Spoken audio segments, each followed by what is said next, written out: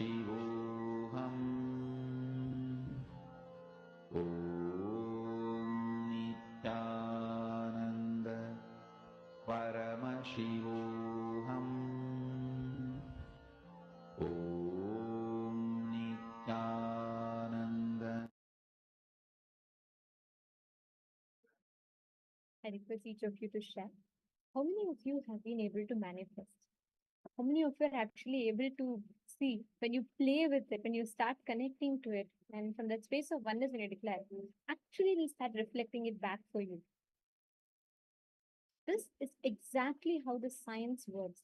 See, every single time, whenever you connect and declare from the space of oneness, the nature will listen to you. It will simply respond to every single aspect of what you declare. And each time, whenever you make this as a conscious will inside you, whenever you make it as a conscious declaration inside you, you will see it will keep reflecting, getting reflected as reality from life. Okay, so how many of you manifest it? Let's see. All of you, please post a message in the chat. Ma Agama Priya, Ma Julie Silla, Ma Vaping Zoo, and Ma Sylvia Sumara, Ma Alexander. Okay, Ma Alexander ready to manifest. No problem. Swamiji says one round ma takes at least like 42 minutes. It's a 42-minute cycle. So even if it's okay, even if it takes time, but I'm very happy that you're sincerely sitting and manifesting the powers. And Ma Sumati Shanmugam, I request each of you to share how many of you are manifesting.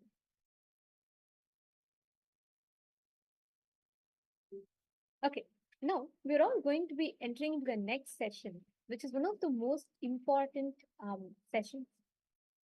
We're going to be learning about the science of Paramatma Shakti, will persistence. What is will persistence? Is it the same as willpower? And how do we achieve will persistence? Let us listen to the revelations from Swamiji now.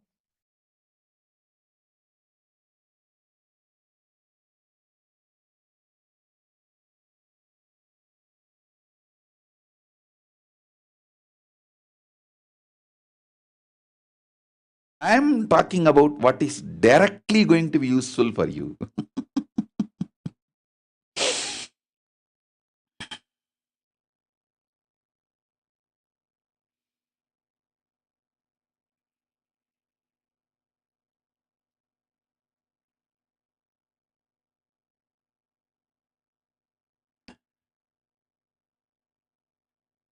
The greatest thing I learned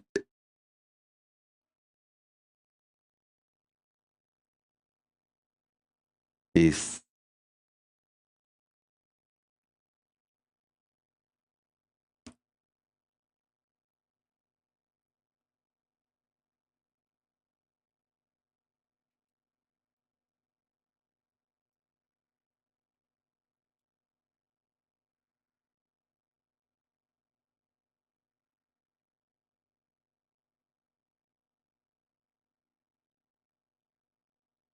the stamina, power, strength of Parameshwara Sankalpa, the will, persistence, and ready to sacrifice, do tyaga of anything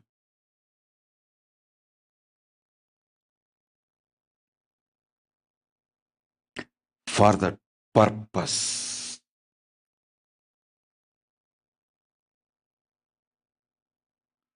Living enlightenment or the outer world success, power, money, whatever you want happens with one master key: will persistence. Listen. Not willpower. Willpower means you try to make a will few times. My health should be like this. My life should be like this. My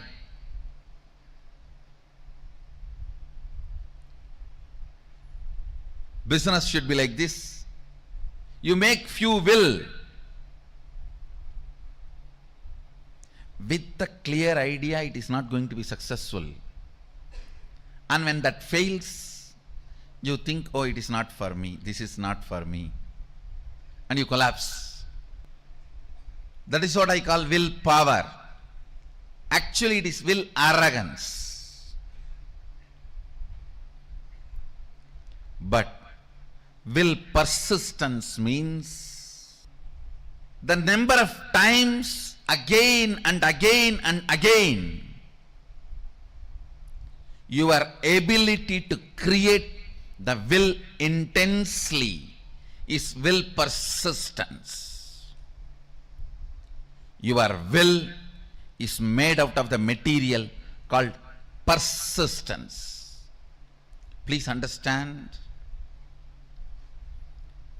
Water in the Ganga breaks the Himalayas not because of power but because of persistence.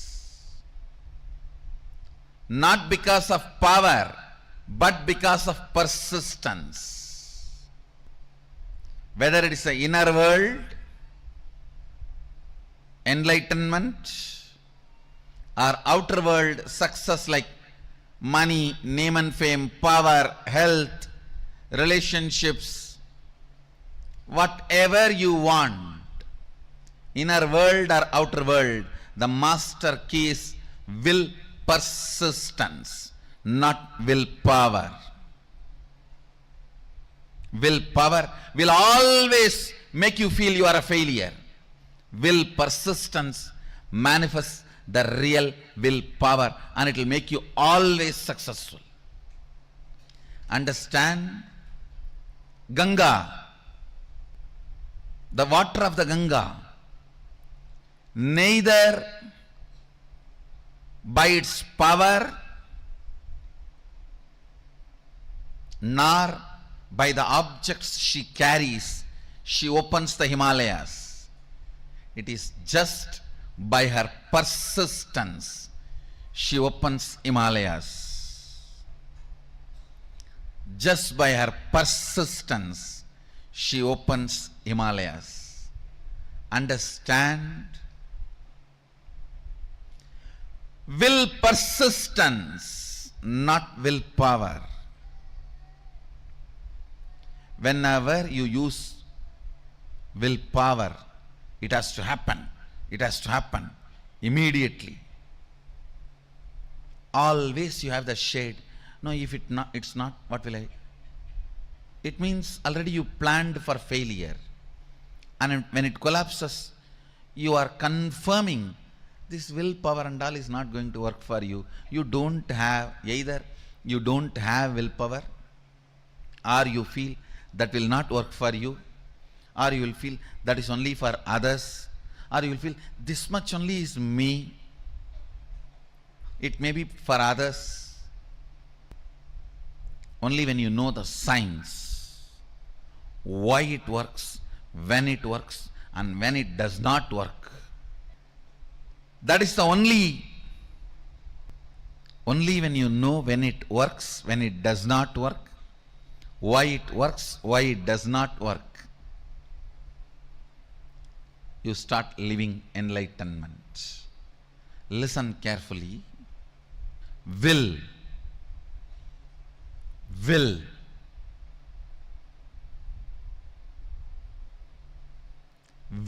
persistence means manifesting enlightenment and powers.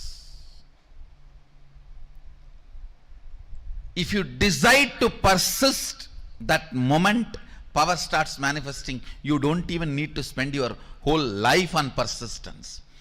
Persistence is your decision without self-doubt.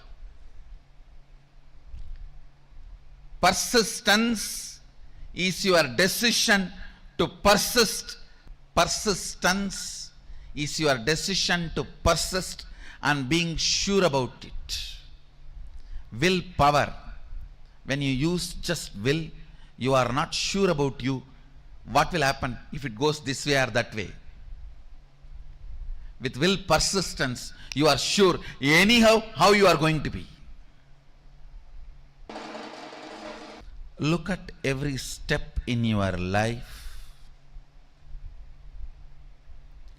All your patterns of withdrawing from life, all your decisions to withdraw from the life comes from your will arrogant decisions.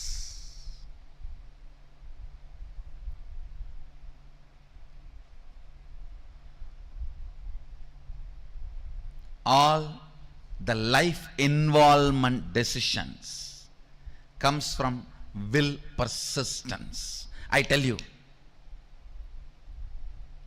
whether inner world or outer world, life is all about how much you are intensely getting involved. That's all.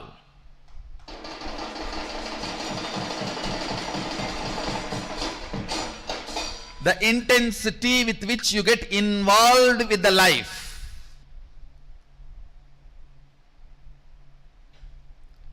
Intensity with which you get involved with the life.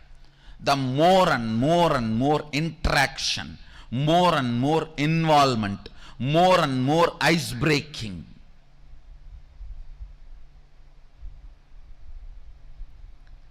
Will persistence is all about life. Life is all about will persistence.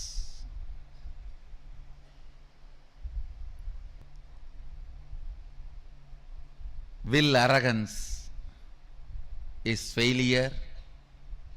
Will arrogance means I'll try to create a will. If it is successful, then I'll believe this philosophy. If it fails, if it does not click, then I think this philosophy is not for me, this does not work for me, or I think this does not work for anybody. All this is what I call will arrogance. Let me check out how it looks, how it feels. The one and only way you will build will persistence is through Sangha. Sangha teaches you the science of will persistence.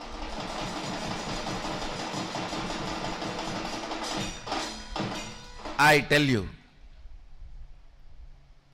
stupid are those who say, oh, what is there in building temple outside? God is everywhere. And why do you put all your time, energy, money in all this?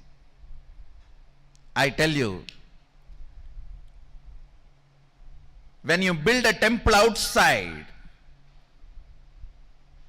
all the things required for it, creating a Sangha, creating, inspiring people, enriching, causing, everything, teaches you the science of will persistence, and you become enlightened. By the time Sadashiva sits on the temple you built outside, he already is sitting on the temple which you built inside.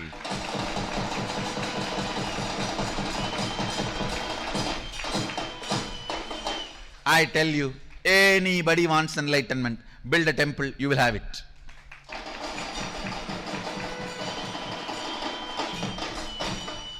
Because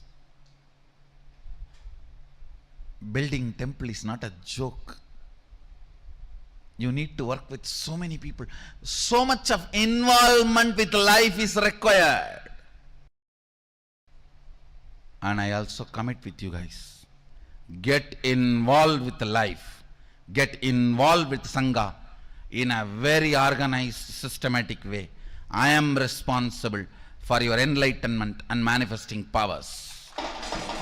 When I say I'll do it. When I say I'll do it. Will persistence does not take time as you think before practicing will persistence. You always think, oh God, will persistence means I have to persist whole life. Actually, your whole life is nothing but the moment you have in your hand. Persist in that few moments you have in your hand. That's all is required.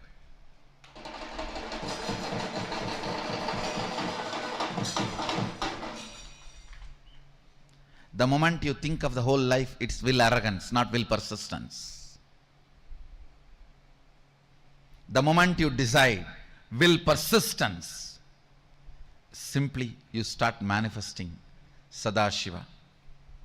When I say the word will persistence, I do not mean you need to sit for years and years and years. No.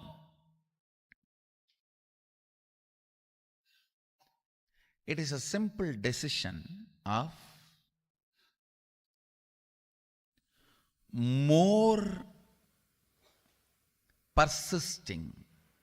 Listen carefully. Listen. This is the essence of the whole session. This is the will persistence means decision not to give up on you. Decision not to give up on your intention to be. Listen. There are only two parts in your inner space. One, will persistence. Another one, giving up. Either you give life to the thought current of giving up or to the will persistence. Your decision to give life only to will persistence and not to give life to giving up thought current is all I call will persistence. Listen.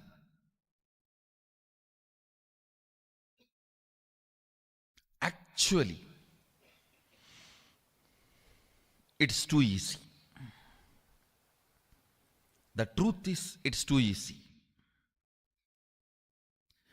Because you are giving life to giving up thought current, then persistence. Giving up thought current, then persistence. That is when it becomes complicated. It is like you create a terrorist group for some purpose and then you send your army to kill them. You create a terrorist group and then you send your army to kill them. Then world will never have peace. In your inner space, you do the same political game. For right or wrong reasons. For good or bad. You support giving up pattern. You cherish sometime without even you knowing. Only when you are about to fail, collapse, you wake up, oh, not this, not this.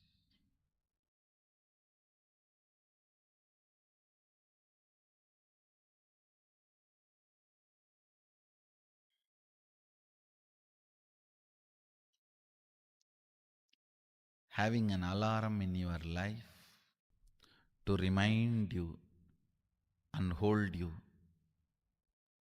without letting you fall is equivalent to having a guru.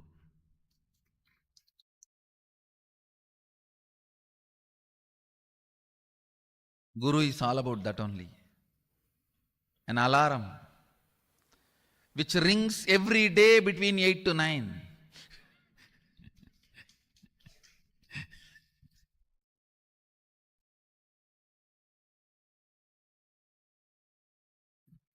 Reminding you constantly not to fall.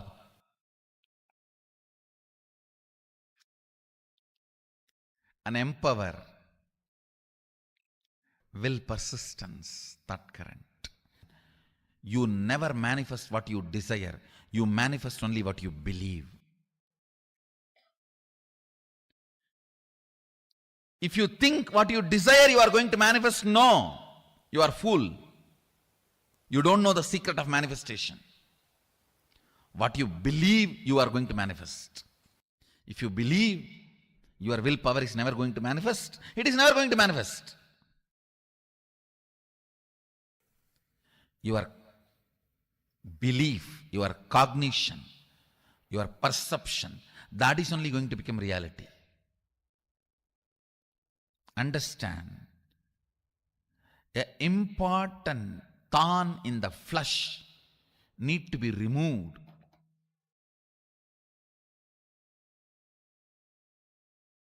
The pain point need to be removed from your inner spaces.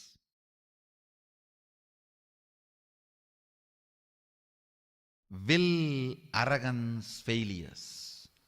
All your failures, whether you prayed and did not get. You see, prayer is nothing but making a will. You prayed to God something and did not get it. Or you sincerely tried and did not achieve it. Or you created a space and it did not become reality. All this and all the pains accumulated around this is all about will arrogance. Listen, it is all about will arrogance. All your failures, whether you failed in your own sadhana, spiritual practice, or you failed in your prayers, you failed in your efforts, you failed in situations, relationships, life, everything is will arrogance.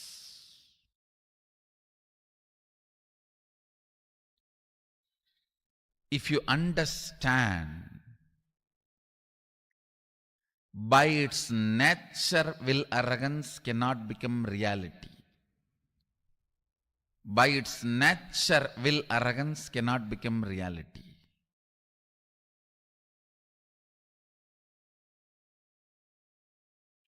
Only will persistence can become reality.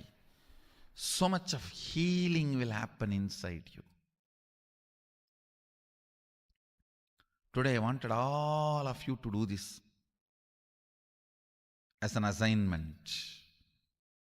All the situations you feel you have failed, frustrated, hopeless, list from the time you remember you. From the time you remember you, list and find out how your will arrogance failed you in that situation. How your will arrogance was the main reason why you failed.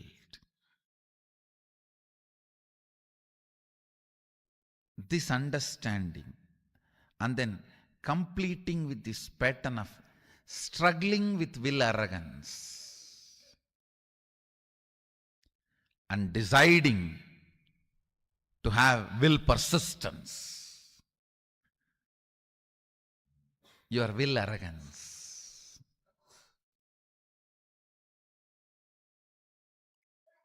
is the source of all the pains.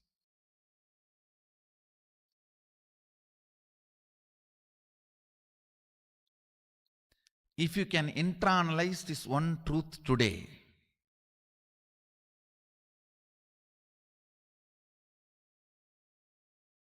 tons of past sufferings will be healed in you.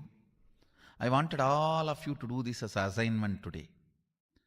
From the time you remember, you write down all the failures, frustrations, hopelessness, situations when you collapsed, when you gave up, when you felt you have not achieved what you want, you felt loss, whether it is personal, health, professional, career, life, prayers, spiritual, anywhere.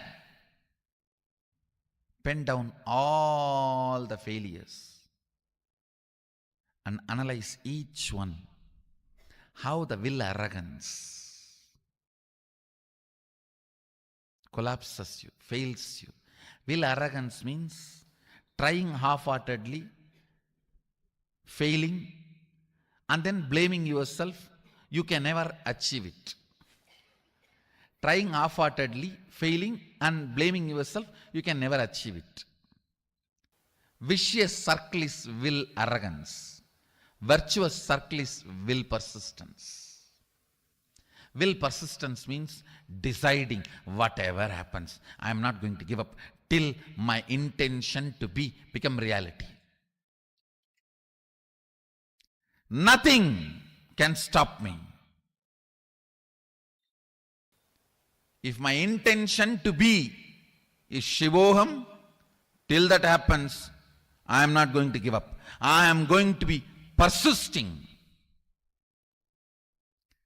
The will persistence.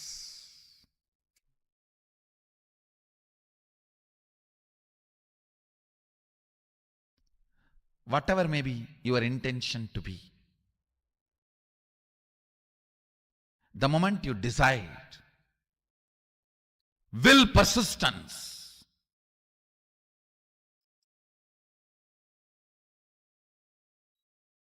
you will see so much of healing, healing, healing, powerfulness, powerfulness, powerfulness.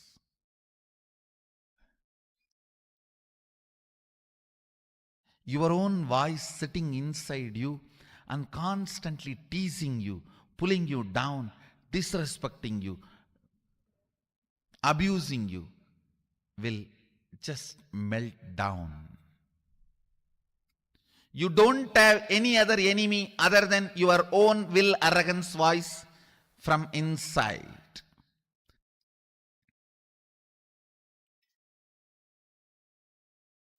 Today do this assignment. This ironing out will heal you so much. You will be ready to manifest all the experiences and powers of Sadashiva. Align here. Start this assignment today. Start this assignment today. To complete with all the pains, ideas, neurological, psychological, physiological, physical, hormonal ups and downs you generated in you, which goes on trying to make you believe falsely that you are not your intention to be. Complete all of that. After finishing the assignment, you will simply understand it is just dash dash dumped on you by your will arrogant lifestyle. Actually, I want you to do the assignment here. Sit here, and after this session, do the assignment.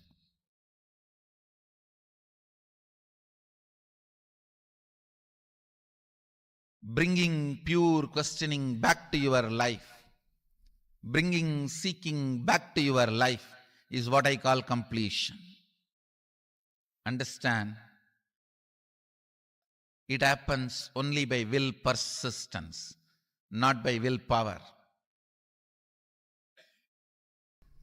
Sometimes people come and tell me, oh, 10 years I had persistence. No, you had willpower. Persistence never brings you tiredness and boredom. You never had persistence. It was always will arrogance fighting and failing. Will arrogance fighting and failing. That is why you are feeling tired and bored. That is not persistence. That is will arrogance. You need to have right idea about your past. Only then you will make right decision about your future. Many times, the tug of war which you continue to have with your will arrogance, you call it as will persistence. No. Will persistence is different. Will arrogance is different. In will arrogance, every time you only fall into powerlessness and repeat the same stupid cycle. In will persistence, every time you are one step ahead. You are one step ahead. You are one step ahead. So you will never be bored. You will never be tired. Tiredness and boredom is the quality of will arrogance, not the quality of will persistence. Will persistence never brings powerlessness about you or about others. Will arrogance always brings tiredness, anger towards you and others. Will arrogance is different. Will persistence is different. Will persistence becomes will power, not will arrogance. Will arrogance becomes only will failure. Will persistence becomes will power. Will arrogance becomes only will failure. Will persistence suddenly makes you young and you start from the beginning. Come on, start 1, 2, 3.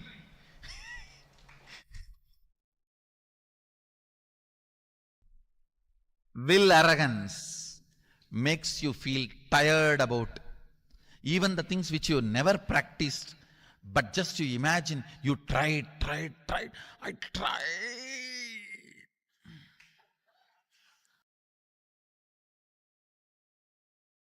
It means you just need kadka pudi. I tried. It is not coming. Will arrogance is different. Will persistence is different. Persist. Persist. Persist. Naham manye suveteti. Nona veteti vetacha. Yonastat veda. Tatveda nona vedeti vedacha. You may know something, you may not know something. Knowing what you know and knowing what you don't know is itself knowledge. Will persistence, will persistence, will persistence.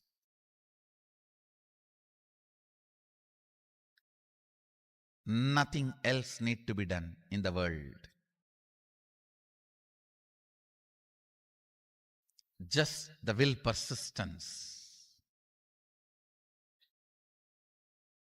will awaken you to you, will raise you to you,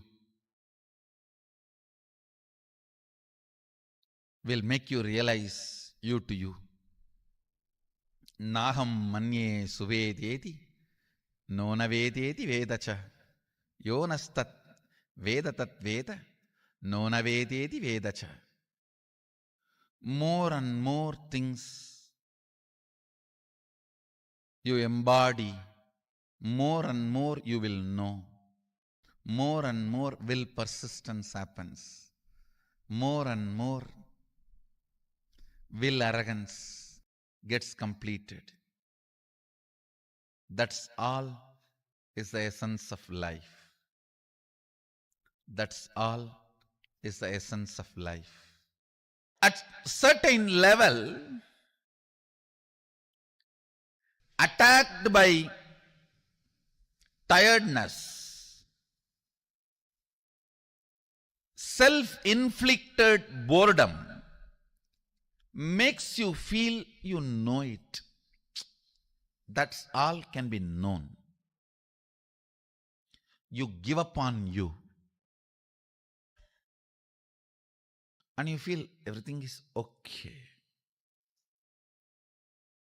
I have seen this during the manifestation of powers. People actually fight with the so-called willpower. It is not willpower, will arrogance. If I make it now, it has to happen now. If it is not happening, then it's not for me. Leave it. Willpower. What do you think as willpower? Is nothing but will arrogance. Real willpower comes by will persistence. when you are bit by the snake called will arrogance, and that poison spreads inside you as tiredness and self-inflicted boredom. I've always seen this. When people first start seeing me, they're all excited, go gaga about all over. If they don't convert that excitement into responsibility and assimilate it as part of them, then slowly, that's the difference between fan and devotee. Fan just fans away all the excitement. Devotee makes the excitement into responsibility. Whoever has converted their excitement and devotion into responsibility, they will never be bitten by tiredness and self-inflicted boredom. Understand? I'm using two words. Tiredness can sometimes can come even externally, but boredom only from internally it can come. That is why I'm using the word self-inflicted boredom. When these two attacks you, you come to a decision, that's all for me, leave me. When you say, that's all for me, leave me, your life has ended. Your life has ended. Even I don't tell that. Even still I sit and work. How can the system be more and more stronger so it can radiate more and more? It can manifest more and more.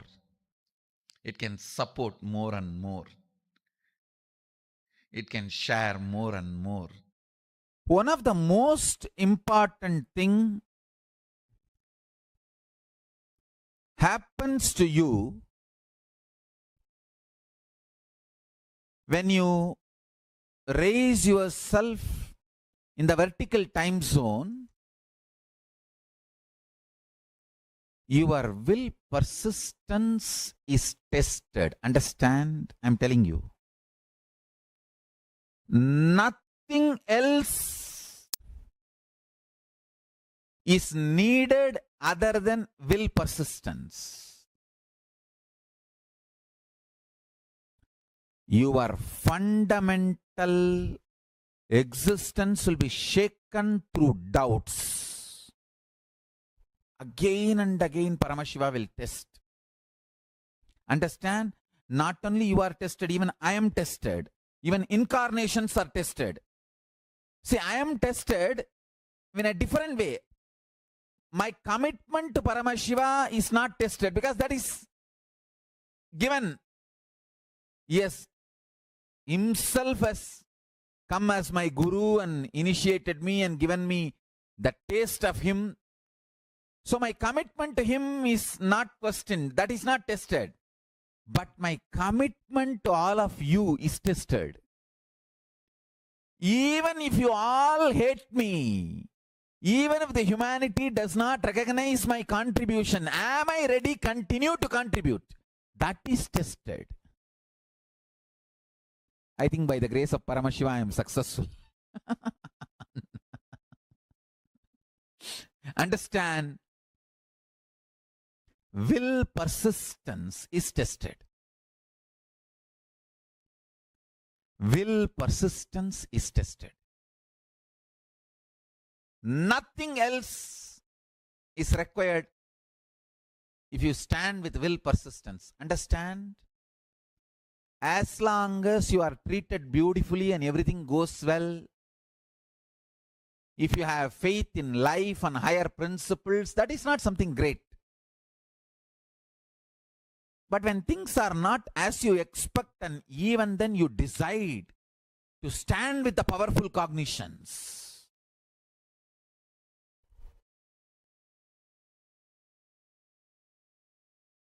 then Paramashiva showers on you. The will persistence is tested. Understand?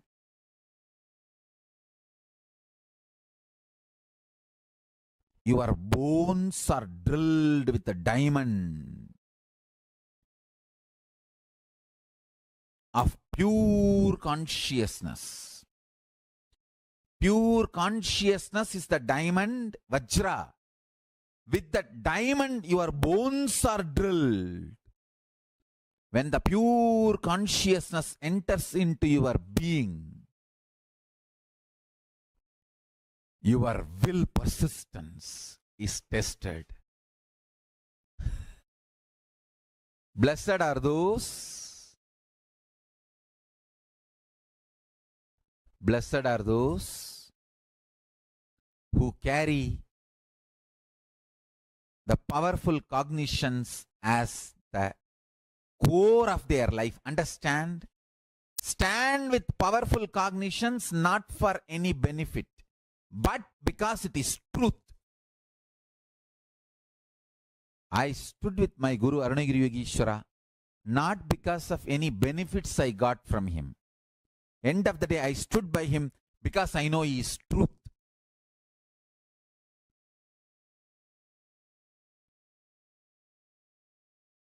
All kinds of doubts will be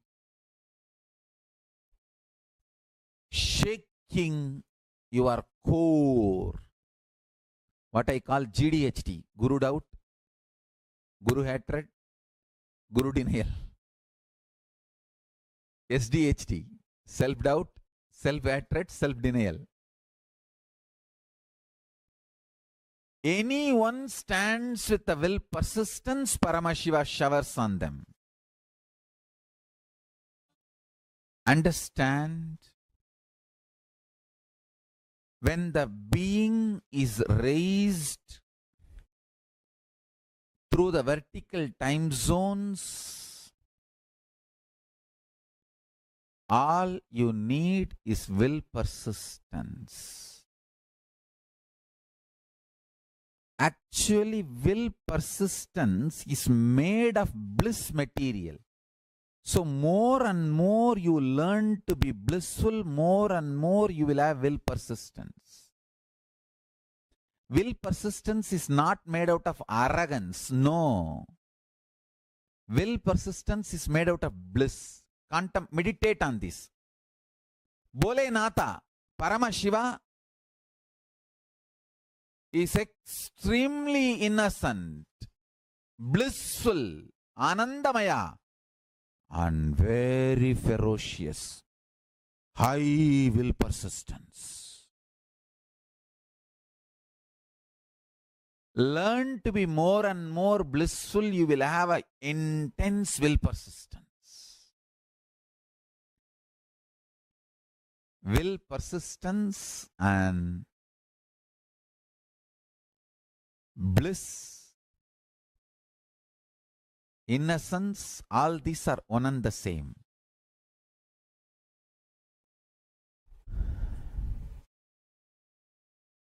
This is the powerful cognition. Today I want all of you to meditate. Bliss is the material out of which will persistence is made.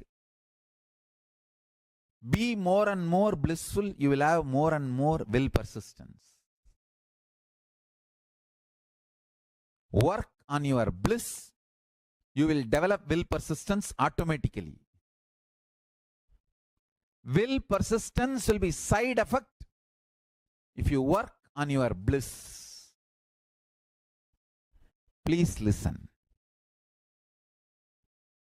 Bliss is the source material out of which will persistence is made.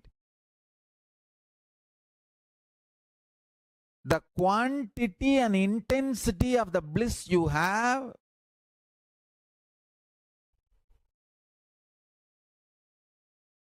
forms the foundation for the will persistence to exist. If you want to strengthen your will persistence, Work on your bliss. Make yourself more and more blissful, ecstatic, joyful. Work on your bliss. I tell you, best ways to increase the frequency of your bliss is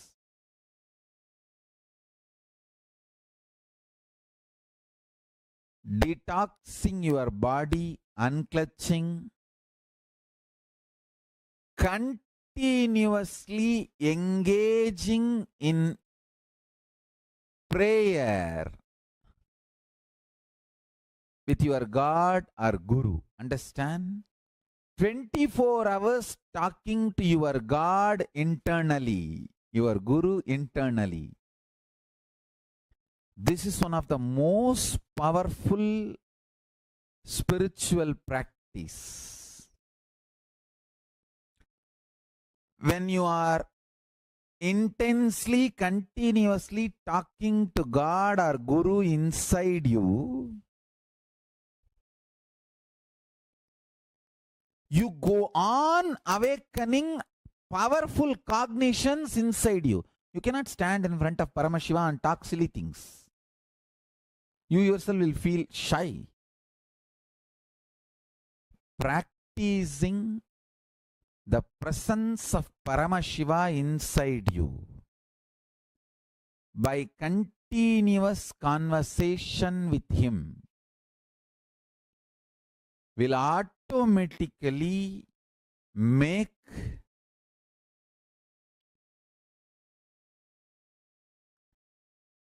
you being stable in very powerful cognitions.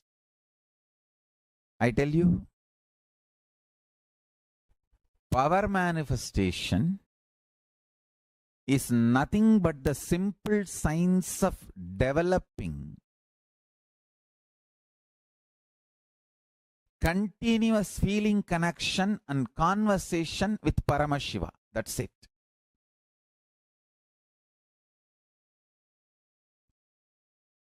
"24 hours continuously having conversation, dialogue with Paramashiva inside you. Continuous 24 hours dialogue with Paramashiva makes you constantly stay in powerful cognitions, and the Sahaja Samadhi becomes your reality. Sahaja Samadhi becomes your reality. Sahaja Samadhi becomes your reality. Intense will persistence raises you from your Jakrat, wakeful state, to awakened state, from awakened state to alive state. There are 5 states of consciousness: waking state, which all of you are now in.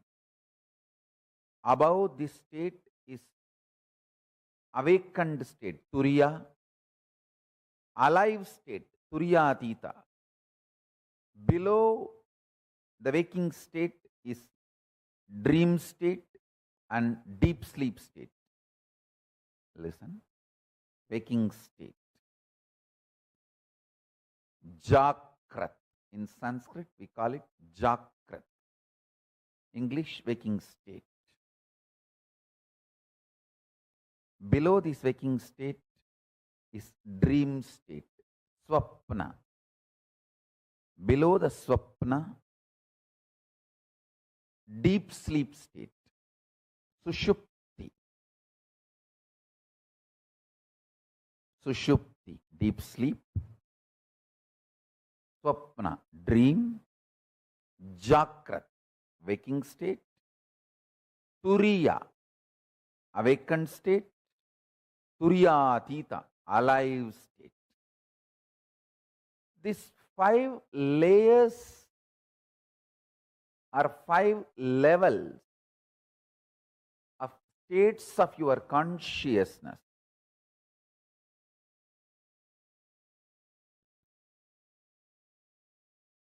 is your life.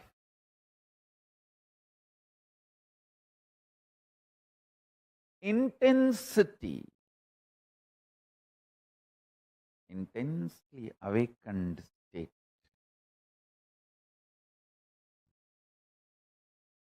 leads to alive, turiya, tita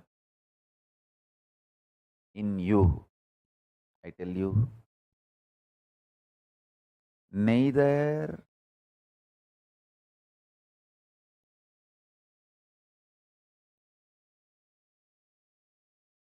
what you consider as external achievements, nor the external capabilities can define you. They can all be one of your glories, like one ornament. But they cannot be the definition of you. Definition of you is in which state you feel cute about you. Do you feel very cute about you sleeping all the time? Or do you feel very cute about your dream state? Do you feel very cute about your waking state? Or do you feel very cute about your awakened state? Or do you feel very cute about your alive, all-powerful state? In which state you feel very cute about you all matters. Stop wasting your energy in making others feel cute about you. Understand, the whole world is stupid, dash, dash, dash, frustrated, beep, beep, beep, beep, beep, beep, beep, beep. Understand? Nobody feels cute even about themselves. Why will they feel cute about you? Just dump the shit of putting your energy and attention, time, treasure, talent in making others feel cute about you. Pooh.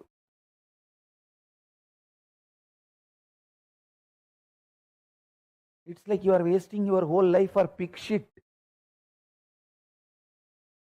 Stop. Decide. You feel cute about you. That's all is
Such a very, very, very powerful revelation Swamiji gave to us now about what is will persistence and what is the difference between will persistence and will arrogance. Can I request all the participants take a few minutes and please share what did you understand?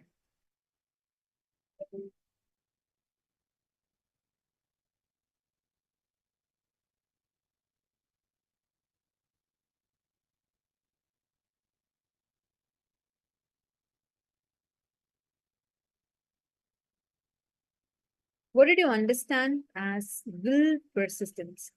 Take a few minutes and please post that. How many of you are actually seeing this clearly in many areas? Whenever you decide, let's say you start deciding, saying, let me start this project, let me take this up, let me start doing this. But already inside of you, you would have already thought, I've already tried this, or like I had tried things, similar things before. Definitely I'm going to fail. You already come with this pre-notion inside of you and approach that particular, whether it's a project or a task, it can be anything. Whether it's in your relationship or actually in your job or in your spiritual practices. How many of you are able to see where all this will arrogance inside of you you have acted out of will arrogance? How many of you are able to realize that, see that? Please, can I request all of you to post?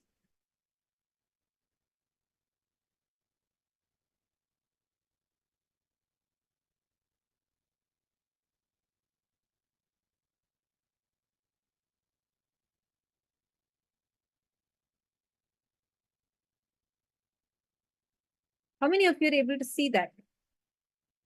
Because only when you start realizing, you will be able to start seeing where all you are falling into this will arrogance and actually be able to complete and come out of that space and be successful in any endeavor that you want to take up. If you want to experience that success, if you want to experience being successful, then this is what you need to do. I request all of you to please post.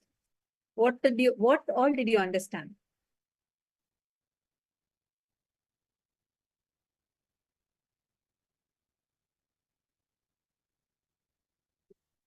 Power manifestation will become samadhi if you are practicing will persistence. See, even for power manifestation itself now, even for power manifestation itself, only when you sit with will persistence, like Swamiji said, will persistence does not mean it is going to take years together for you to do it. You just need to persist in the amount of time you have in your hand, which is just a few moments. Now, if you decide to persist, you will have a breakthrough.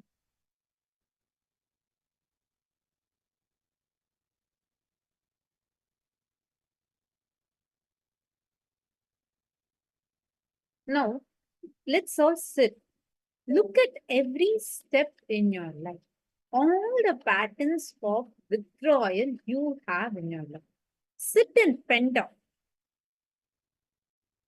All the failures, wherever you have failed, all your decisions to withdraw from life comes from will arrogant decisions. Sit and try to pen down from the time you remember you. Write down all the frustrations, failures, hopelessness, where situations you collapse, where you gave up, when you felt you have not achieved what you want, you felt a loss, whether it is personal, health, professional, career, life, prayers, spiritual, anywhere. Pen down all the failures and analyze each one, how the will arrogance collapses you and fails you. First, I request all the participants to sit and write this down. In case you're not able to identify this will arrogance in any situation, please, you can post it here in the chat. We'll be able to help you. Let us start now.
Now, please relax. Hope all of you have finished this step 1. Listen very carefully. Now, in all the ones that you have written down, start internalizing one by one which of the failures were from will persistence or is it from will arrogance? You know what is the meaning of will arrogance here? Like, let's say sometimes you have a goal. You say, okay, I started a business, but I failed in that business. And you label that as a failure and fail. Actually, if you see, you yourself analyze and see. Did you actually fail because you really tried and it did not happen? Or did you just take 1 or 2 steps and say, okay, anyways, nothing is working out. I don't think this will ever work for me. And you failed. In every aspect you did, write down and analyze it. Ma Lata, I read what you have posted. That is correct, Ma. See, even allowing boredom is also will arrogance. It's not will persistence.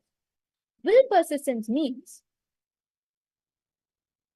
taking step from the space of powerfulness and going on persisting till you manifest it. You can never be a failure with will persistence. How can you be a failure with will persistence? The only place where you will fail is wherever that will arrogance is at. Will arrogance means what? Taking 1 or 2 steps and you decide it's not going to work out and you collapse the whole thing.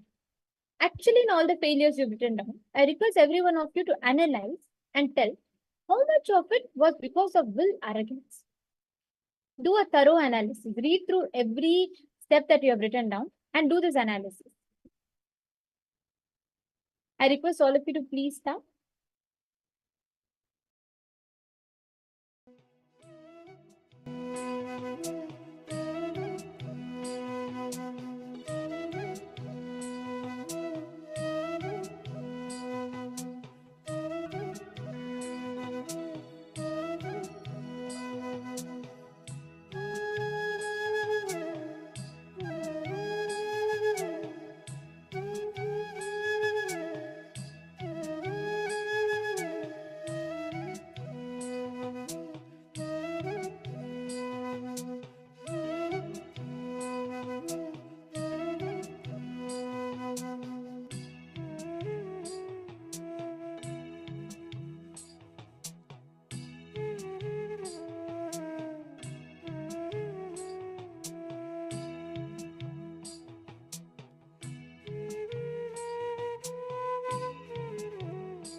all of you have finished writing. Understand now what all of us learned from this session about will persistence and will arrogance. Everywhere, wherever you have felt stuck in life, because of you feel like you're failed, you do not know what action to take, be very clear that it is all only because of will arrogance. You can never be a failure because you can never fail. The fundamental law of life is you can never fail. As long as you keep persisting, you will never fail. And that is the most precious, powerful cognition for all of us for today. Because if you understand this, you will really be able to achieve any aspect, whatever you want, easily. Now, we're all going to be entering into the next session, understanding a deeper aspect of the how you can manifest will persistence. What are all the different techniques, the methods that you can use to develop will persistence? We all learned about what will persistence is. Now let us understand how do you develop will persistence. I request all of you to listen to this and write down which technique you like the most.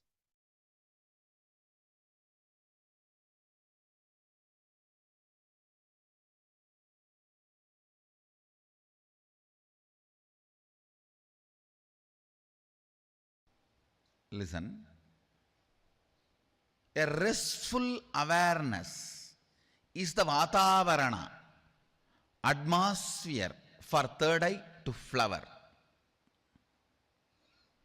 A restful awareness is the Vatavarana, atmosphere for third eye to flower. Will grows, expands in the space of restful awareness, never in the space of chaos or tension. Listen, whenever you remember, you will always have certain tension in this area. Only with the tension in the muscle, the forehead muscle, you can even remember you.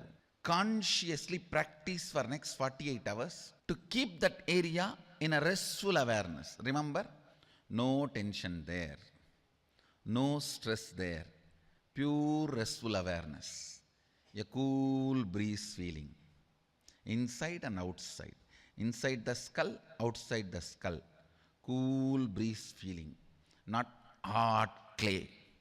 If you are having hot clay feeling, that is what is inside the skull. Consciously remember, decide to have the cool breeze feeling. Actually, that cool breeze feeling is the atmosphere, Vatavarana, where your will can grow, the will persistence can become more and more matured reality. See, whenever you create a will, if the stress is generated in this Anya region, you will not be able to hold on to that will because there is a fight inside you. How long you can keep that stress? No. You can't. So naturally you give up on your will and it leads to will failure, will not being fulfilled, will arrogance, will pain. The will persistence happens if this region, the forehead, Anya region, is kept in the restful awareness. If you are in Bangalore Adinam, I can give you a very powerful technique. Just pick up one leaf of the banyan tree which is dropped by banyan tree as a prasadam. Please understand, any leaf dropped by the tree by itself is a prasadam to all of you. But you can't pluck the leaf from the tree. Take any prasadam leaf, put it on your forehead, lie down, which you always do, 24 hours, anyhow. So nothing new about it. Just in your usual posture, just put the banyan leaf prasadam on your forehead. Decide to be in the restful awareness where the ambience, atmosphere, Vatavarana in which your will persistence can grow and your third eye can flower. If you are not in Bangalore Adinam, pick up the sacred ash, vibhuti from our temple or given by me, apply that. It is Sadashiva Prasada. Apply that on the forehead. If you are in Bangalore Adinam, pick up the Prasada leaf from the banyan tree and put it on your third eye. If you are anywhere other than the Bangalore Adinam, put the sacred ash, lie down, support your head and tell yourself, O Sadashiva, let the Vatavarana, the atmosphere, ambience for the third eye to flower happen, which is restful awareness.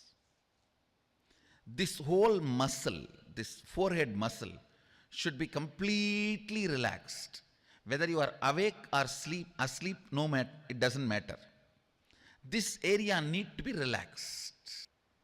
Whenever you make a will, if there is a restful awareness in this area, that is will persistence, you are going to be successful. I am giving you a physical, measurable scale. So bringing the restful awareness and the stress-free ambience on your forehead, the Ajna Chakra, this region, is a very primary practice.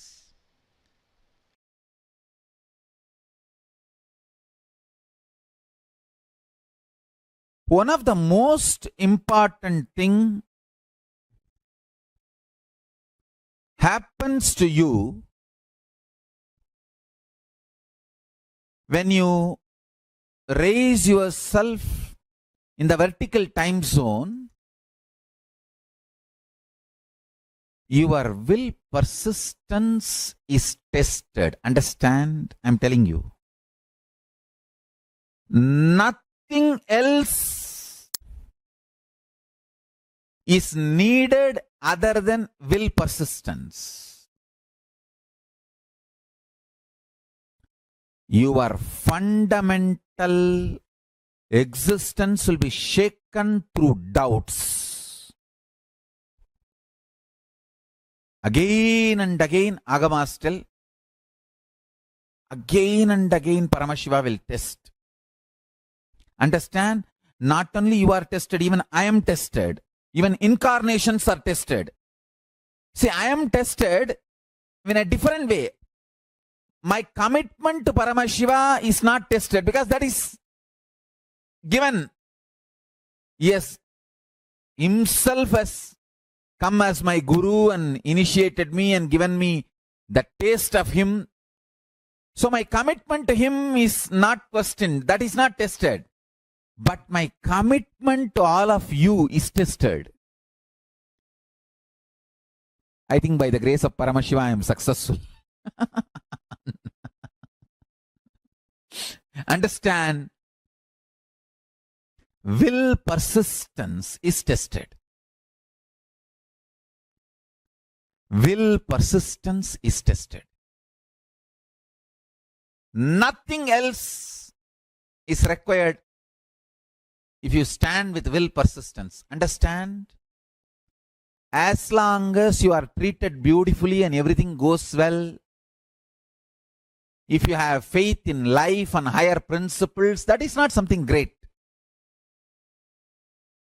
But when things are not as you expect, and even then you decide to stand with the powerful cognitions,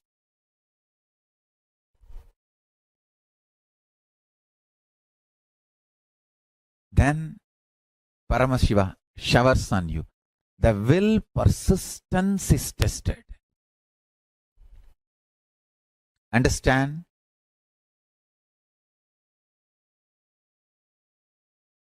Your bones are drilled with a diamond of pure consciousness. Pure consciousness is the diamond, Vajra. With that diamond, your bones are drilled. When the pure consciousness enters into your being, your will persistence is tested. Blessed are those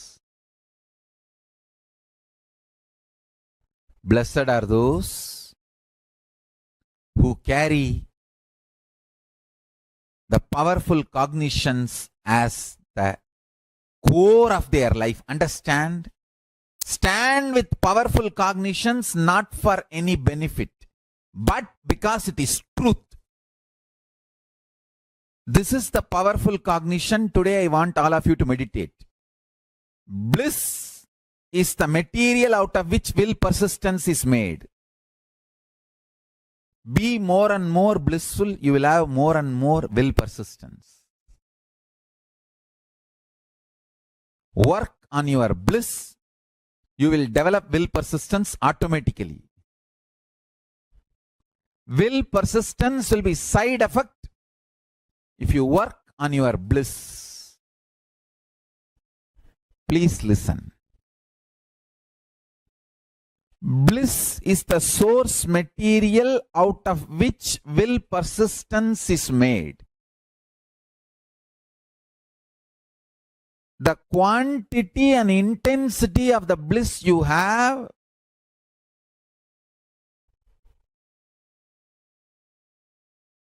forms the foundation for the will persistence to exist. If you want to strengthen your will persistence, work on your bliss. Make yourself more and more blissful, ecstatic, joyful. Work on your bliss. I tell you, best ways to increase the frequency of your bliss is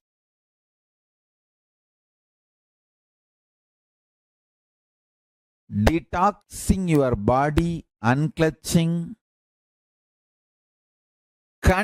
continuously engaging in prayer with your God or Guru. Understand? 24 hours talking to your God internally, your Guru internally. This is one of the most powerful spiritual practice. When you are intensely, continuously talking to God or Guru inside you, you go on awakening powerful cognitions inside you. You cannot stand in front of Paramashiva and talk silly things. You yourself will feel shy. Practicing the presence of Paramashiva inside you by continuous conversation with him will automatically make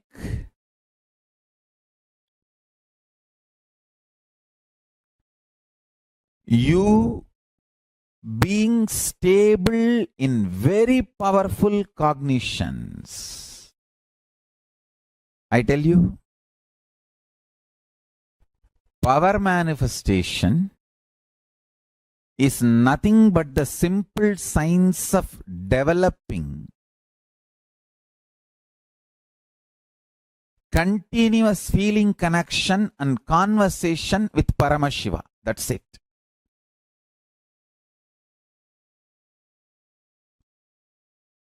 "24 hours continuously having conversation, dialogue with Paramashiva inside you. Continuous 24 hours dialogue with Paramashiva makes you constantly stay in powerful cognitions, and the Sahaja Samadhi becomes your reality. Sahaja Samadhi becomes your reality. Sahaja Samadhi becomes your reality.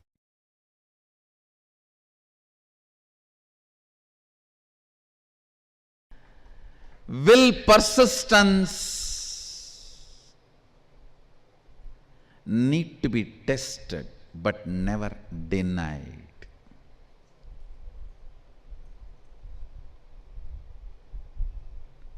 Will persistence need to be strengthened, and after strengthened need to be tested. Understand? A sapling of the banyan tree need to become a banyan tree. The one protects the sapling at that time. But after it becomes tree, the one itself tries to shake and test the strength of the tree, whether it can be trusted or not.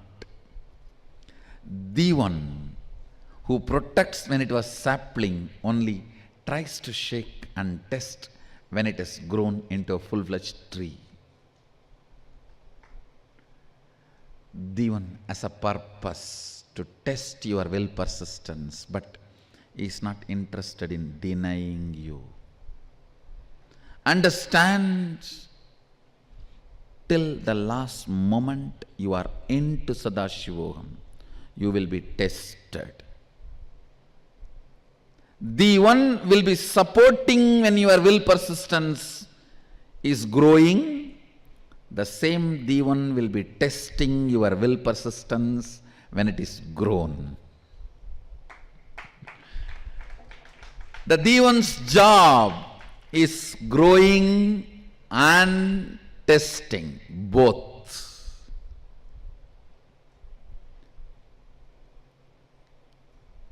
Don't think Devan is cruel when he is testing.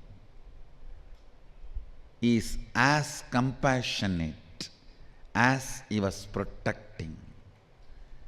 Protection and testing, both are his responsibility.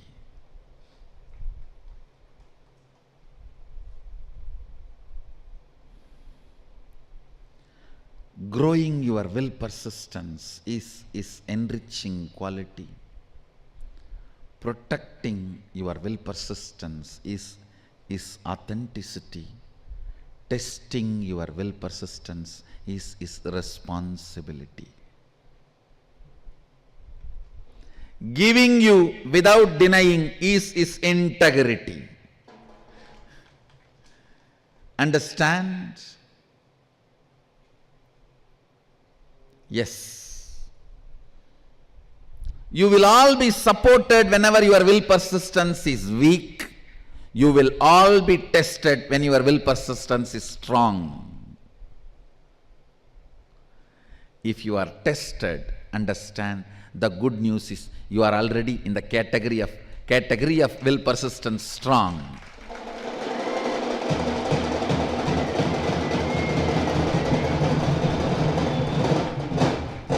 The great news is anybody who is tested, even if you qualify for getting tested, you are not denied.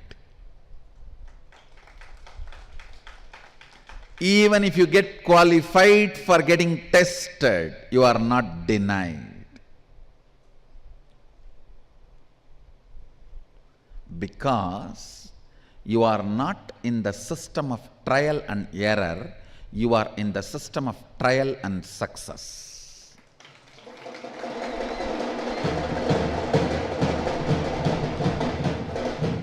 Understand, the system of Sadashiva is not trial and error, it is trial and success. The method with which we function is not trial and error, it is trial and success.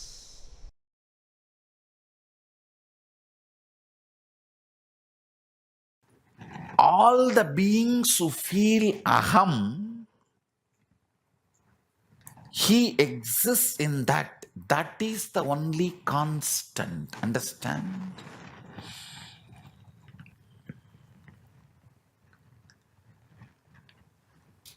From that starts the will persistence, manifests the will persistence. Whoever gets back to that source from which he is reflecting, all of them fall into that space called oneness, which is constant.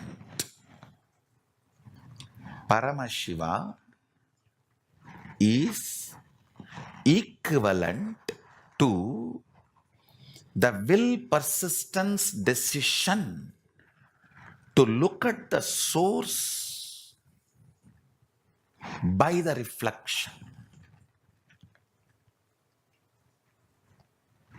The constant in the cosmos is feeling of aham.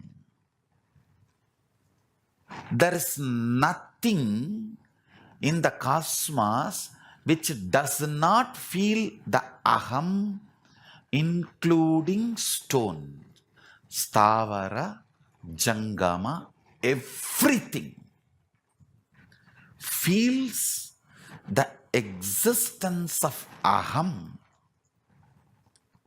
When Mahadeva, Paramashiva says, Vyapakam, anything which feels aham, he is in that. Listen carefully.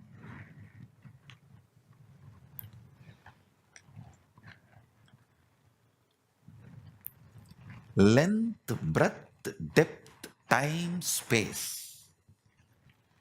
The pure consciousness reflects on the space. That reflection is individual consciousness called aham. The frequency of that reflection is constant in everything. But the side effect of that reflection, will persistence, is not constant in everything. Reflection is constant. Will persistence is not.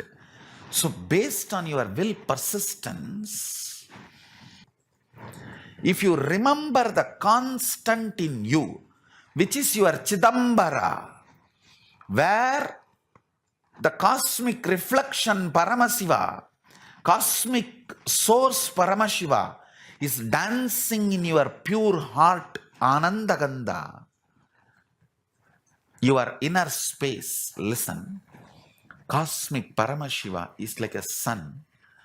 Your pure inner space, that space Chidambara, Akasha, Antarakasha, Chitakasha, is like a mirror. That sun reflecting in this reflection is called individual consciousness, Pratyagatma Chaitanyam. That is the constant in all beings. This constant's first side effect is will persistence. That is not constant in all beings. The quality of your will persistence decides whether your life is going to be stuck in time or depth or breadth or length. You remembering which is constant in you and which is not constant in you will not put you in a delusion where you make permanently damaging decisions of your life due to temporary mood swings. Guru is the person constantly resides in the constant and supports your will persistence to get back to your constant.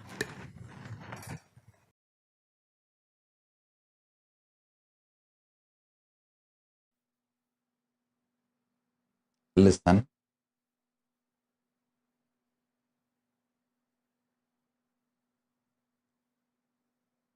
In the level of consciousness, anything you declare, consciously decide, willpower is enough tapas, in the outer world, anything you declare as you responsibility is tapas. Listen carefully. See, in the outer world, if you declare you are a president or a prime minister of some country, responsibility, taking responsibility for that work is tapas. Everyone who enters into politics imagines themselves, literally declares that they are the president or the prime minister or in the top position of their country's politics. Listen. In the outer world, anything you declare, you need to take responsibility for it. That is the tapas. If you declare yourself as a mayor of a city, you need to take the responsibility and fit into that shoes. That is tapas. If you declare you are chief minister or the governor of a state, you need to take the responsibility for that declaration to make that into reality. That is tapas. In the inner world, if you declare yourself as Shakti, as Paramashiva, or as Ganapati, or as Subramanya, you may declare whoever you want as you in the inner world. If you declare yourself as Paramashiva, or Parandama, Parabrahma, Parameshwari, anything in the inner world, will persistence is the only tapas. See, when you declare you are Paramashiva, naturally all your inside patterns, self-hatred, self-doubt, self-denial will flare up and show so much of obstacles, problems, difficulties externally and internally. But you standing with will persistence, I will see everything as Paramashiva. I will face all these self-doubt, self-hatred, self-denial. Even the doubt whether I am Paramashiva or not, I will face it from the space I am Paramashiva. How Paramashiva will face self-doubt, same way I will face. How he will face? He will just burn it. Tripura Asuras are the self-doubt, self-hatred, self-denial. How he dealt with them? He just burnt them. Same way, I'll burn my self-doubt, self-hatred, self-denial just through will persistence. Listen. In the conscious world, anything you declare as yourself, will persistence for it is tapas. In the external world, anything you declare about yourself, taking responsibility for it is tapas.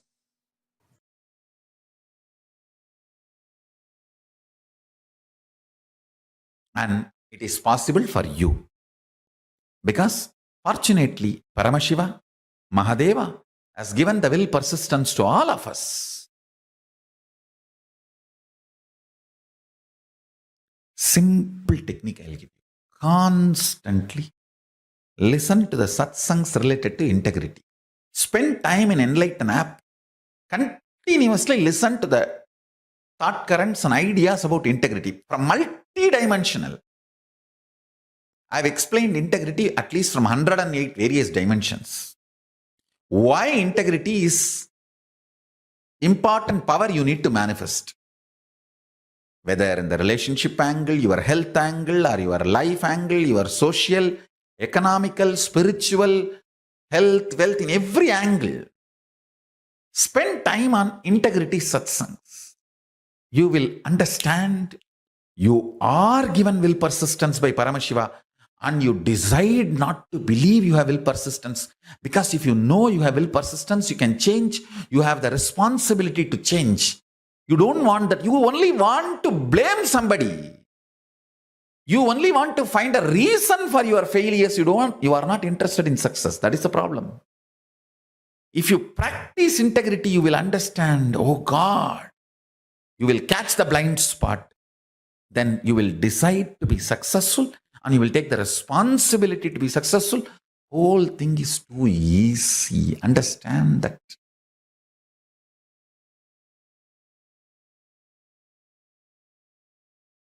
Important sacred truth I wanted to reveal and share it with you all today. Direct download from Paramashiva. Physics of the cosmos, chemistry of the cosmos, biology of the cosmos, all the three listens and supports to your will persistence. Listen. Your will be tested by your biology, means the core of your life. With the various delusions being offered as the alternative form of existence. Understand? I'm telling you, every delusion brought in front of you against Paramashiva is your biology testing you, your life force testing you, your possibility. Are you ready to stand with your will persistence, or are you interested in delusion, alternative ways to exist?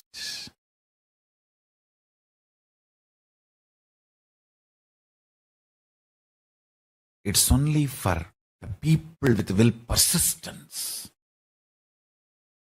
Enlightenment happens, and the cosmic biology and cosmic chemistry and cosmic physics gives the task. Before that, the biology and chemistry physics tries to test your will persistence. Your own mood swings, ups, downs. That's a chemistry testing your will persistence. Your own body collapsing, tiredness, extreme tiredness, fatigue, that is physics testing your will persistence. Understand?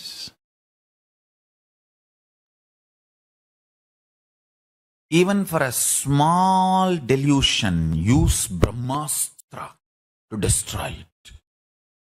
Even one ignorant pattern can shake your whole life and change you. I have seen people just for ice cream missing enlightenment and scream their whole life. I have seen people doing it. Come back next birth as ice cream vendor and hate to even see ice cream. Even smallest patterns deal ferociously. Don't allow. Understand? Even a small knee pain, headache, don't deal it with just anasin, metacin, or some medicine and cream. Internally deal it with the pattern. I am not the body. I may have the body, but I am not the body. Let me see how it can be cleared With this cognition, you can apply medicine. I don't have a problem. I am not against medicine, but I am against medicine being used remembering you have problem. No. You have a body which has a problem, and do everything to heal it and keep it healthy. Nothing wrong. But always let your inner cognitions be ferocious.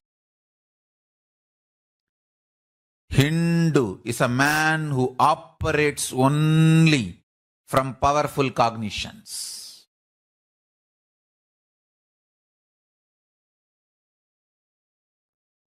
Start developing this will persistence to do tapas. Will persistence is the conscious currency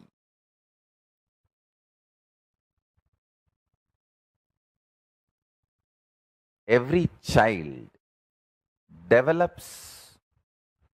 The conscious currency, will persistence, is a blessing for himself and for the world. It's a blessing for himself and for the world. Understand? It's a blessing for himself and for the world.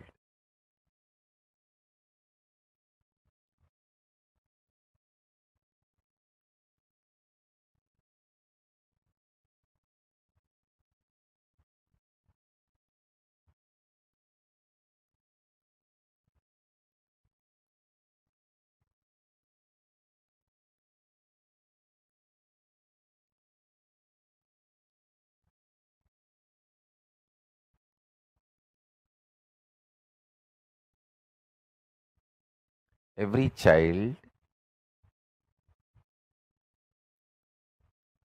learns to do tapas and unclutching is blessing for himself and herself and for the world.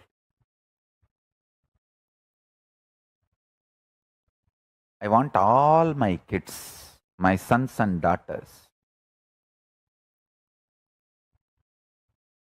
who are already in Gurukul or whoever wants to become my sons and daughters, the prince and princesses of Kailasa, learn this.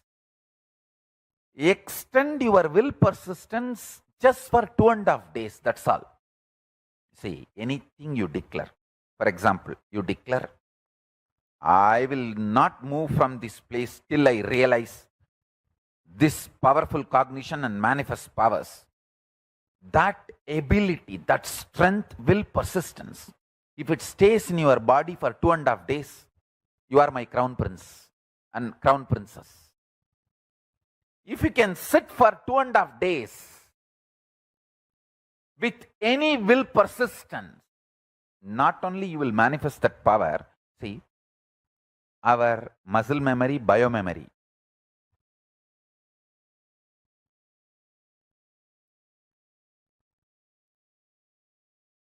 will get purified, detoxed from any powerful pattern within 2.5 days. 2.5 days of will persistence.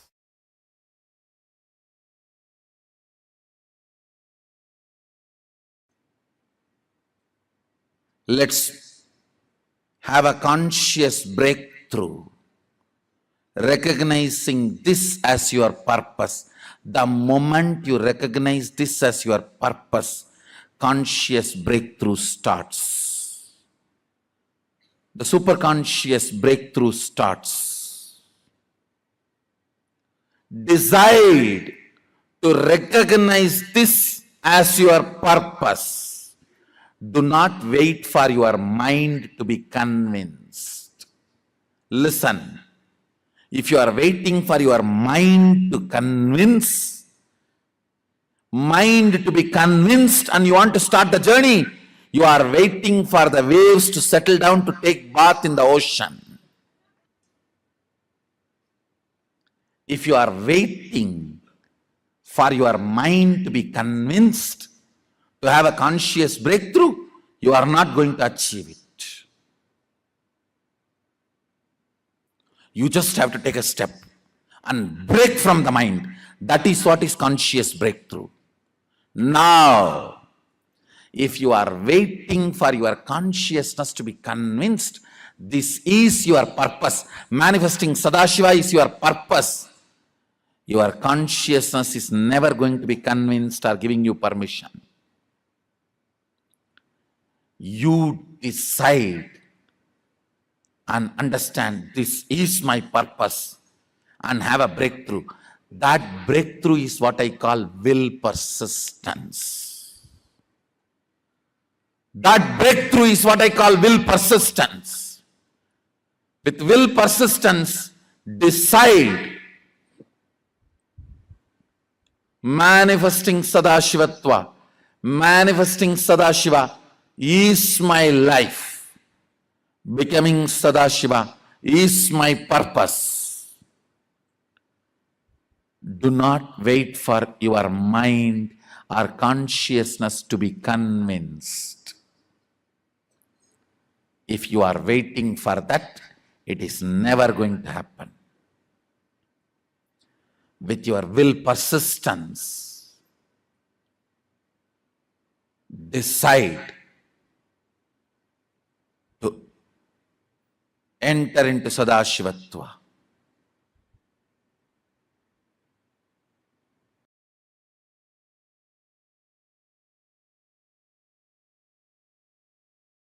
An incarnation happens.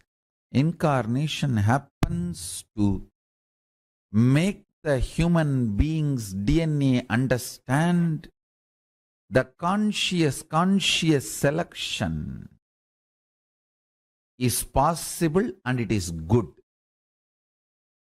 Bringing that great news to the humanity is the responsibility of an incarnation, avatar.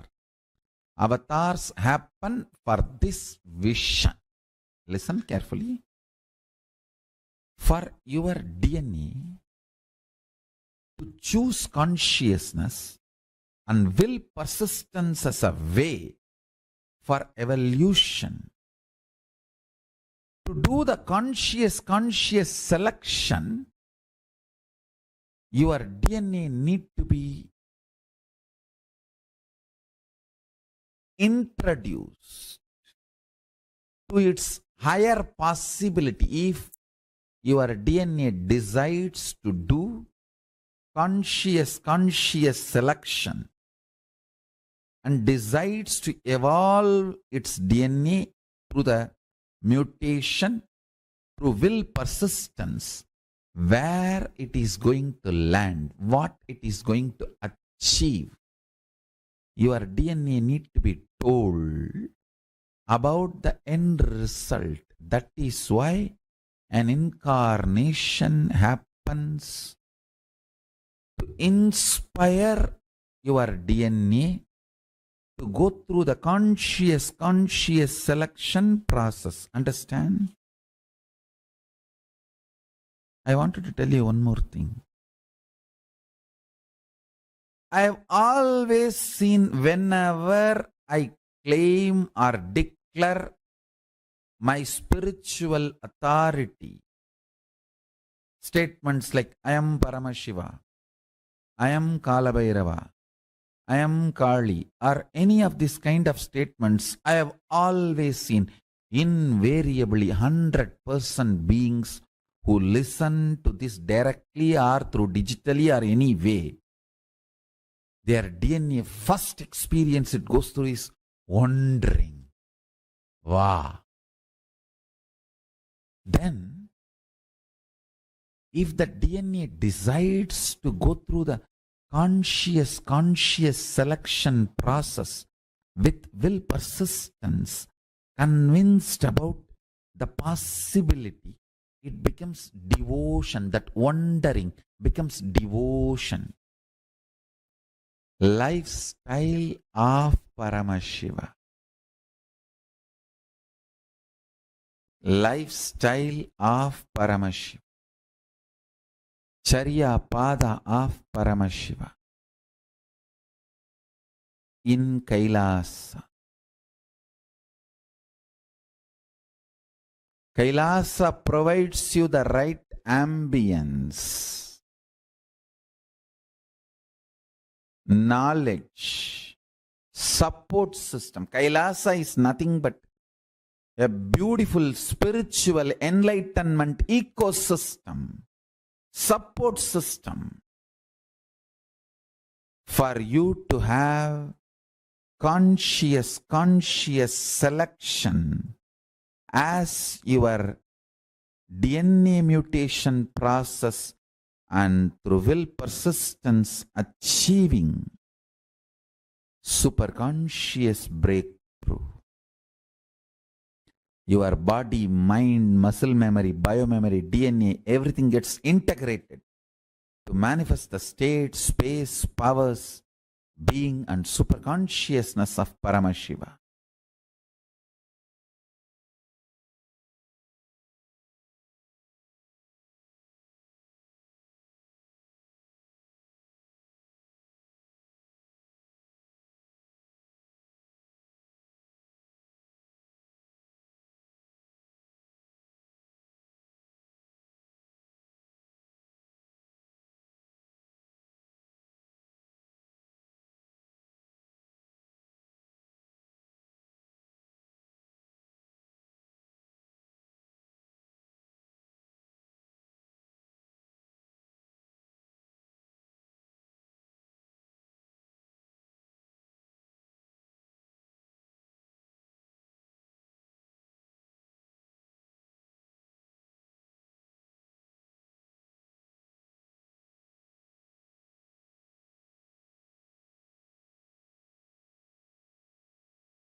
Now we all listen to Swamiji revealing to us about the various techniques that you can use for manifesting will persistence in you.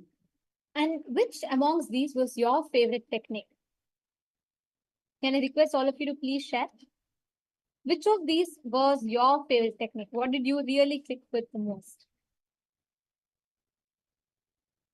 I request all of you to please share. Like Swamiji said beautifully, that the first and most fundamental requirement is just being happy. Bliss, the byproduct of bliss is will persistence. Swamiji had so beautifully revealed this to all of us. I request every one of you to please share which technique did you click with the most.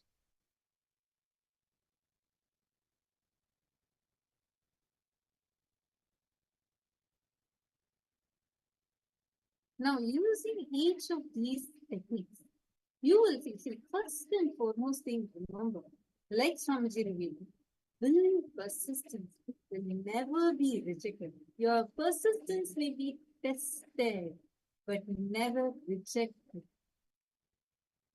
Actually, just remembering that will put you into that space of powerfulness, because you now know that no matter what will persistence you carry, like even if the worst situations manifest for you in front of you, it is only Paramashiva testing you, but not rejecting you. Your will persistence will never be rejected by the cosmos. It may be tested.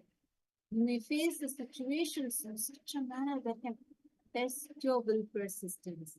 It is only to check and show to you how strong your will persistence is.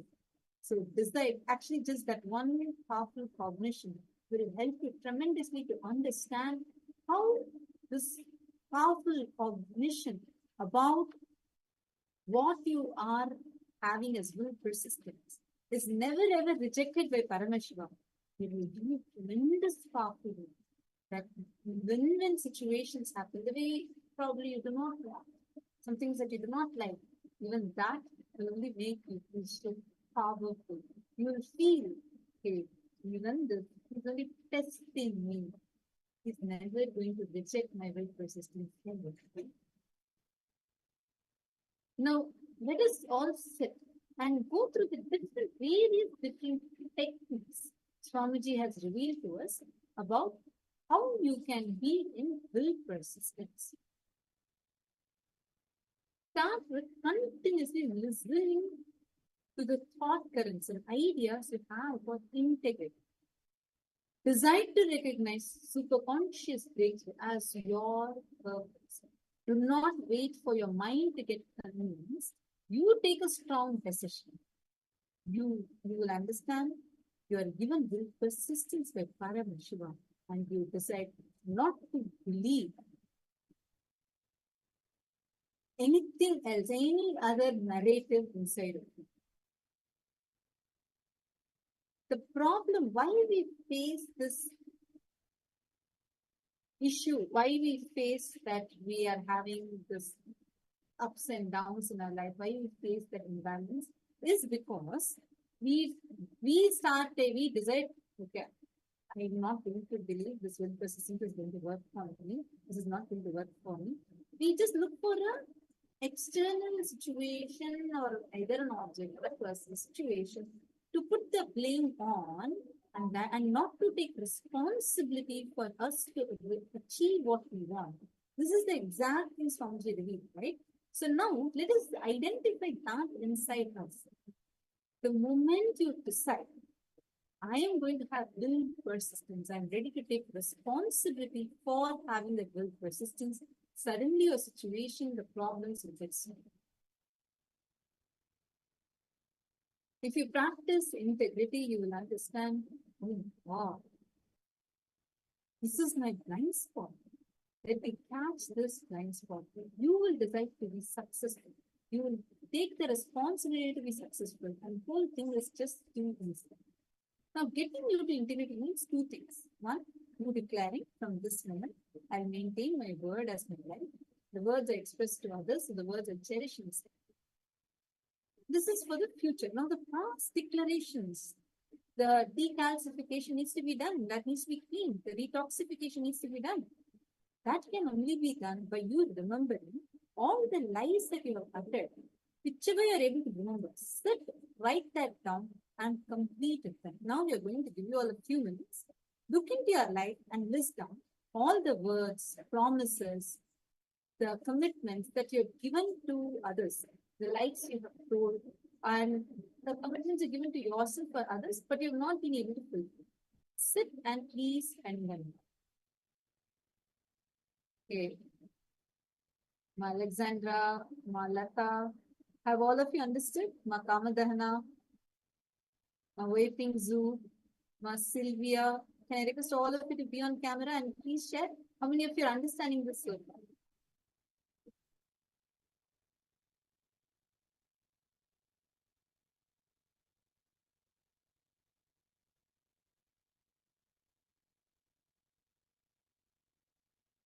Great. So now let us all sit and start writing this down.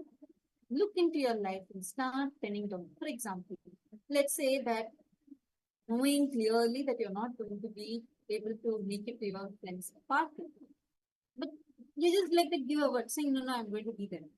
Knowing very well you're not going to be able to make it. Such words are also non-integrated because you very well know you can't fulfill and you're not going to fulfill, but you give a word. Write that. 3 times knowingly or unknowingly, you may tell lies. Write that. There might be words you're given which you really wanted to fulfill, but now for some reason, you're not fulfilled. Either complete with those words and withdraw, or take the responsibility to redeclare, recommit, and do. Let us all start. Sit and please start penning this down. Anyone has any questions? Please feel free to post it and ask.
hope all of you have finished writing this.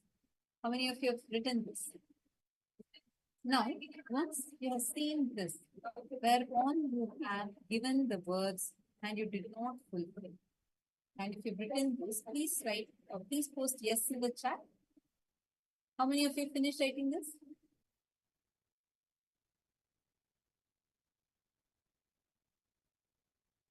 Great.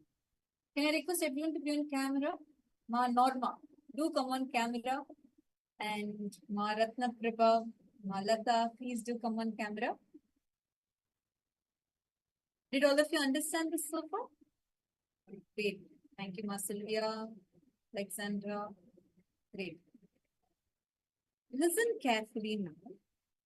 In each of the non-integrities you have written down right now, you're going to be declaring to yourself to either be you can first declare to yourself to bring completion and to bring integrity inside of you with all the words, promises, commitments you gave, whether to yourself or to others. Either fulfill what you declare or withdraw all those words, promises, and commitments. Once you finish this, next declare from this moment I'll maintain my words as life. The words I express to others or the words I cherish inside as my life. Can I request everyone to sit down and please make this as a conscious declaration, conscious decision inside. Please do this right now.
hope all of you have finished with that now.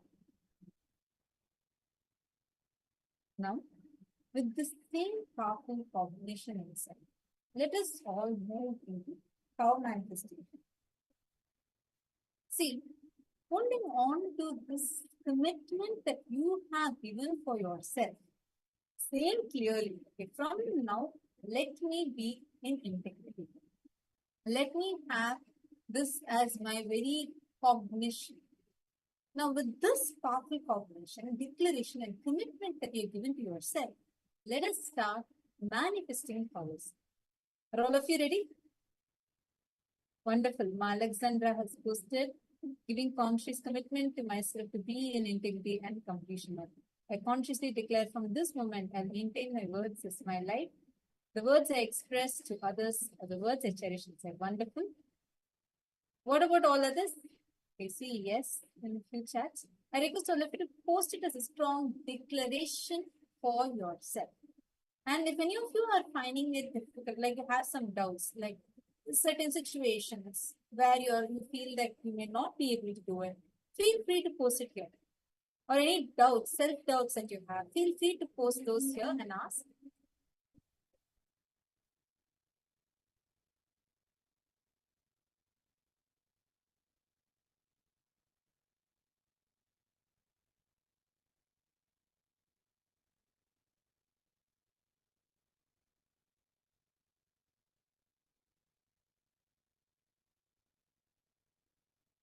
Let us all now, you can post the question here.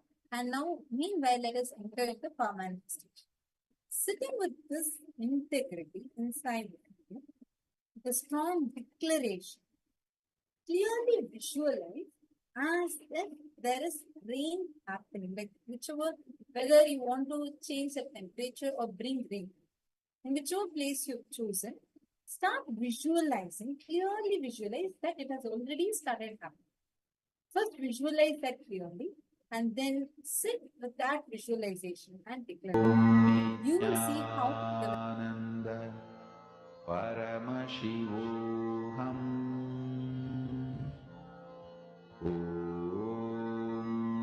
Nityananda Paramashivoham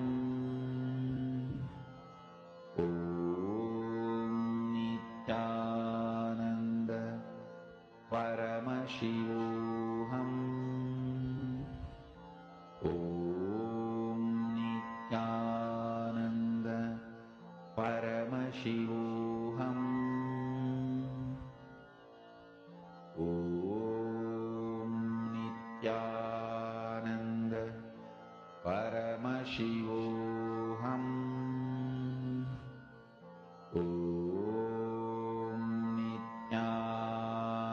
Nityananda Paramashivoham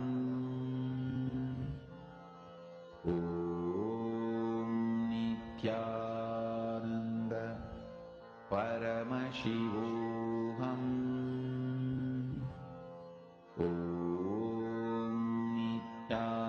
Nityananda Paramashivoham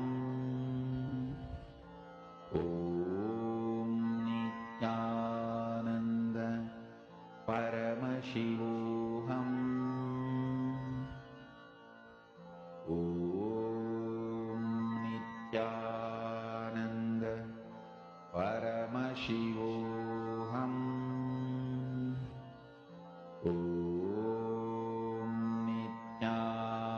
Nityananda Paramashivoham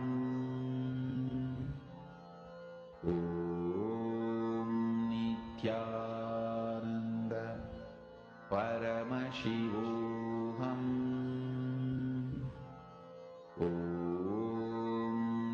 Nityananda Paramashivoham Nityananda Paramashivoham